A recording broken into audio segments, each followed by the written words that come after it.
तो अब चंदन चाहिए। चंदन कौन देगा? चंदन के लिए मथुरा में एक दासी रहती थी जिसका नाम सैरेंद्री था, जिसको लोग चिढ़ाते हुए कुब्जा कहते थे। कमर टेढ़ी थी और कंस को चंदन दिया करती थी, कंस को चंदन की सेवा समर्पित करती थी। पर आज जब वो मार्ग से निकल के जा रही थी और सामने श्री कृष्ण आ रहे थे, कृष्ण ने जैसे कुब्जा को देखा तो बड़े प्यार से कहा, ए सुंदरी, क्या चंदन आज का चंदन हमारे माथे पर लगाओगी? अब जैसे कुब्जा ने सुना, ए सुंदरी, ये शब्द व्यंग्यात्मक भी हो सकता है और लोग ज्यादातर मजाक उड़ाने के लिए, व्यंग के लिए ही कुब्जा को सुंदरी कहते थे। पर आज इस आदमी ने सुंदरी कहा तो इसके कहने में व्यंग नहीं है, प्यार छुपा है। कुब्जा ने सर उठा के देखा तो सामने स्वयं मूर्तिमान साक्षात भगवान खड़े थे, जिसके इंतजार में, जिसकी प्रतीक्षा में कुब्जा कब से राह ताक रही थी कि कब मेरी ये सेवा मेरे प्रभु के चरणों में समर्पित हो। अच्छा, शास्त्र कहते ये कुब्जा पूर्व जन्म में कौन थी? ये कुब्जा पूर्व के अवतार में, राम अवतार में, त्रेता में रावण की बहन सुपर्णका थी।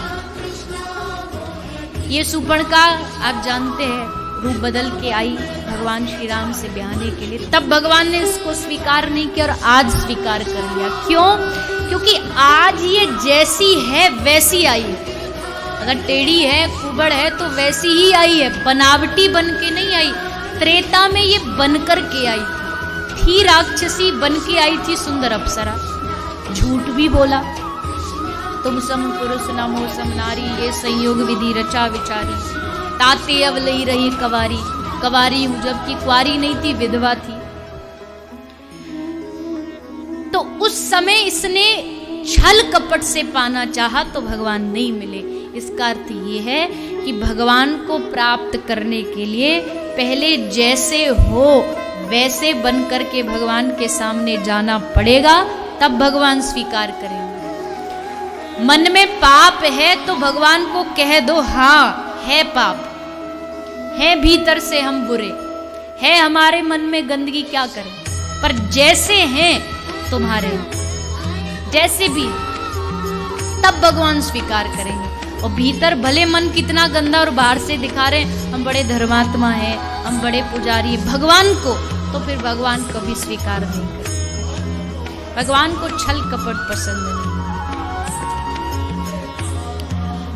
और इस संसार में उल्टा है। इस संसार में सारी चीजें छल कपट से ही चल रही हैं, सब चीज दिखावे से ही चल रही है।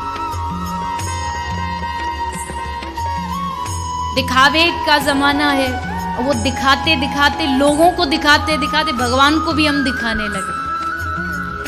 पर भगवान दिखावे से प्रसन्न, दिखावे से दुनिया वाले खुश हो सकते हैं। दुनिया वालों को दिखा दो हमारा बड़ा नाम है, हमारा बड़ा सम्मान है।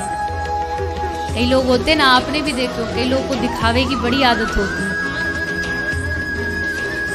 वो अगर आज नई सोने की अंगूठी खरीद के लाए ना, तो हर बात में उंगली को आगे जरूर करेंगे, क्योंकि उनको अपना आभूषण दिखाना होता है, घर दिखाना होता है, गाड़ी दिखानी होती है। एक आदमी को ऐसे ही दिखावे का बड़ा शौक था। वो जब देखो जिस चीज में लंबी लंबी फेंकता था।